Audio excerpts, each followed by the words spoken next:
ఓం శ్రీ మహాగణాధిపతయే నమః. మనము దేవాలయానికి వెళ్ళినప్పుడు ముందుగా ప్రదక్షిణ చేసి ఆ తర్వాత గుడి లోపలికి వెళ్తాం, అందరికీ తెలిసిన విషయమే. కానీ గుడి లోపలికి వెళ్ళేటప్పుడు ధ్వజస్తంభం అని ఎదురుగా ఉంటుంది కదా, ఆ ధ్వజస్తంభాన్ని దగ్గరికి వెళ్ళి నమస్కారం చేసి వెళతాం.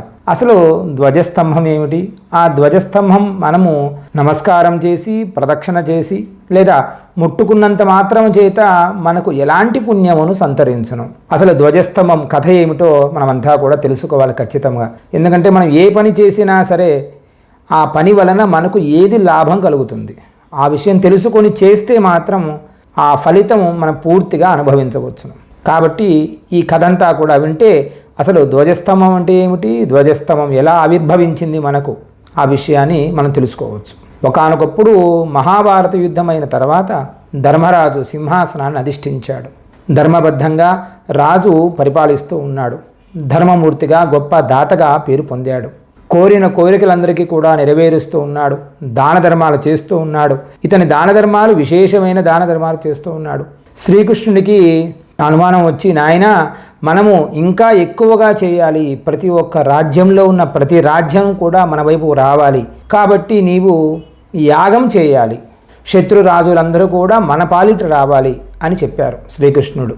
దానికి మనము అశ్వమేధ యాగం చేయాలి నాయన అని ధర్మరాజుకు చెప్పాడు. వెంటనే బ్రాహ్మణులు అందరూ కలిసి సంతుష్టించి, అయ్యా మనం అశ్వమేధ యాగం మొదలు పెడదాము, కాబట్టి రాజ్యం సుస్థిరంగా ఉంటుంది, శాశ్వతముగా ఆనందంగా ఉండవచ్చు అని చెప్పి ధర్మరాజుకు శ్రీకృష్ణుడు చెప్పాడు. వెంటనే ధర్మరాజు, సరే మహానుభావ, మీరు చెప్పిన విధాన్ని నేను ఖచ్చితంగా శిరసా వహిస్తున్నాను అని చెప్పి ధర్మరాజు అశ్వమేధానికి సన్నాహాలు చేయించాడు. యాగాశ్వానికి రక్షకులుగా నకులు సహదేవులు ఇద్దరిని కూడా పంపించారు. ఆ యాగాశ్వము అన్ని రాజ్యాలు తిరుగుతూ చివరికి మణిపూర్ రాజ్యం చేరుకుంది. ఆ రాజ్యానికి రాజు మయూర ధ్వజుడు. ఈ పేరు ఖచ్చితంగా మీరు గుర్తుపెట్టుకోవాలి, మయూర ధ్వజుడు. ఆ మయూర ధ్వజుడు ఆయన మహాపరాక్రమంతుడు, మహా గొప్ప ధర్మదాత.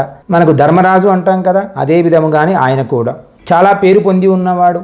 మయూర ధ్వజుని కుమారులు తామ్రధ్వజుడు. ఈ పాండవుల అశ్వయాగాన్ని తెచ్చే ఆ అశ్వాన్ని బంధించారు. నకులు సహదేవులు వీరిద్దరు కూడాను భీమార్జునులు అందరూ కలిసి అశ్వాన్ని తీసుకుని వెళుతూ ఉండగా ఆ కుమారుడు బంధించేసరికే యుద్ధం చేశారు. వారు ముగ్గురు కూడా ఓడిపోయారు.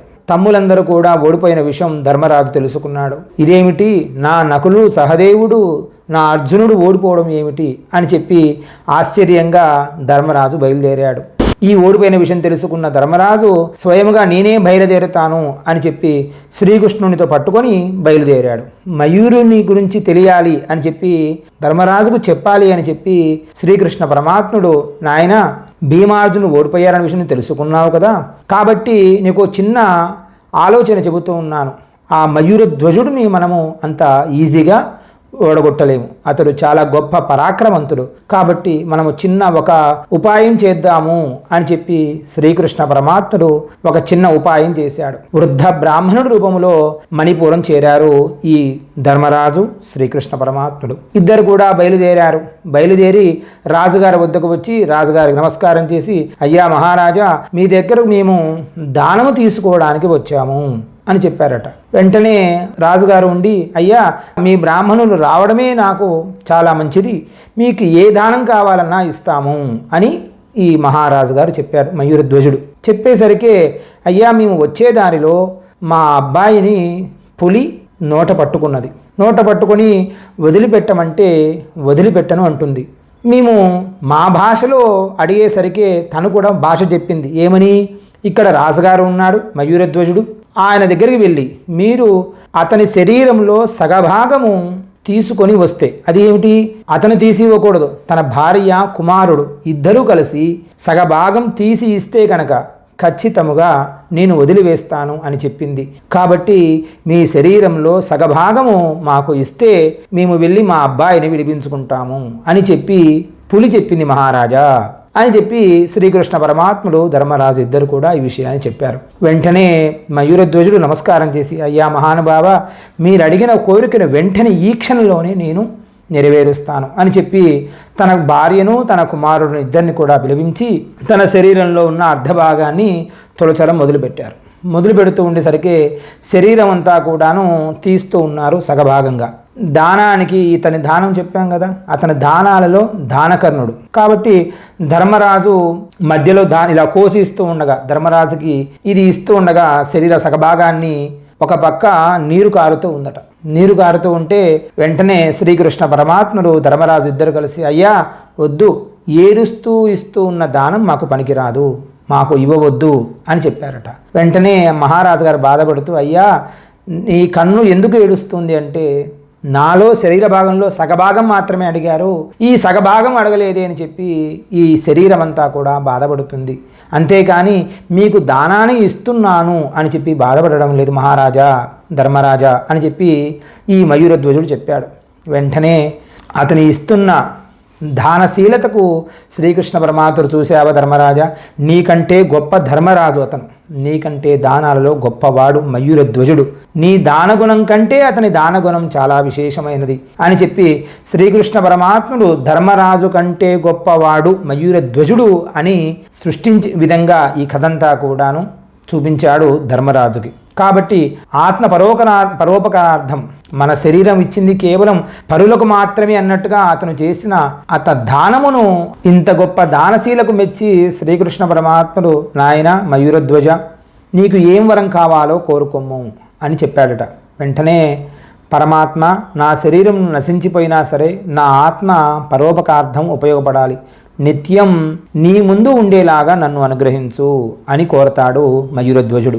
అందుకే శ్రీకృష్ణుడు తదాస్తు అని చెప్పి, నాయన మయూరధ్వజ, నేటి నుంచి ప్రతి దేవాలయం ముందు నీ గుర్తుగా నీ పేరును ధ్వజస్తంభాలుగా నిలుస్తాయి, వాటిని ఆశ్రయించి నీ ఆత్మ నిత్యం దైవ సన్నిధ్యంలో ఉంటుంది కాబట్టి ముందు నిన్ను దర్శించి ప్రదక్షిణ చేసి నమస్కారాలు చేసి అచ్చట పెట్టిన దీపము కూడా అది శాశ్వతంగా పితృదేవతలకు నారాయణుడికి చేరుతుంది నాయన అని చెప్పి ఆ మయూరధ్వజుడికి అనుగ్రహించాడు.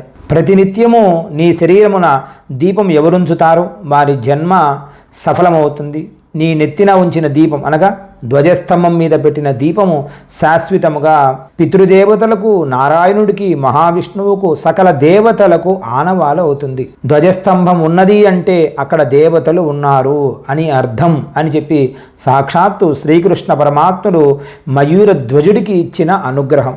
కాబట్టి ఈ ధ్వజస్తంభాలు తప్పనిసరిగా ప్రతిష్ఠించాలి. ప్రతిష్ఠించడం ఆచారమయ్యింది. భక్తులు ముందుగా ధ్వజస్తంభానికి నమస్కారం చేస్తాము. మనం దేవాలయం వెళ్ళినా వెళ్ళకపోయినా, దేవాలయం తలుపు వేసినా కానీ కేవలం ధ్వజస్తంభానికి నమస్కారం చేసుకుని రావడం కూడా ఆనవాయితీగా మొదలైంది. ఆనాటి నుండి ఆలయాలు అంతా కూడాను ధ్వజస్తంభాలు ఎక్కువైపోయాయి. ఇంతటి గొప్ప దానశీలి త్యాగమూర్తి అయిన మయూరధ్వజుని పేరుతో నెలకొల్పిన ధ్వజస్తంభాల నీడ కూడా మా ఇంటి మీద పడొచ్చా అని చాలామంది అడిగారు. ధ్వజస్తంభాల నీడ పడితే మంచిదా కాదా అని చెప్పి చాలామంది ప్రశ్నలు వేస్తూ ఉంటారు. అయ్యా మరి ఆ నీడ పడితే మంచిది కాదు కదా ధ్వజస్తంభం నీడ. ధ్వజస్తంభం నీడ మన ఇంటి మీద పడితే ఎలాంటి దోషము లేదు. అలాంటి ధర్మాత్ముడు దానశీలి ఎలా అయితే శాశ్వతముగా దేవాలయములో ముందుగా చేరి ఉన్నాడో మనము కూడా అక్కడికి చేరతాం. అంటే ఎప్పుడు మన ఇంటిలో దాన ధర్మాలు చేసేంత శక్తి మనకు ఉంటుంది. ఆ విషయం మీరు గమనించాలి ప్రతి ఒక్కరు కూడాను. ధ్వజస్తంభం మన నీడ పడినంత మాత్రం చేత ఏదో మన కష్టాలు వస్తాయండి, ఏదో ఇబ్బందులు పడతాయి అని అనుకోవద్దు. సాక్షాత్తు మయూరధ్వజుడు ఏదైతే ముక్తిని పొందాడో ఆ ముక్తిని మనము కూడా పొందవచ్చును.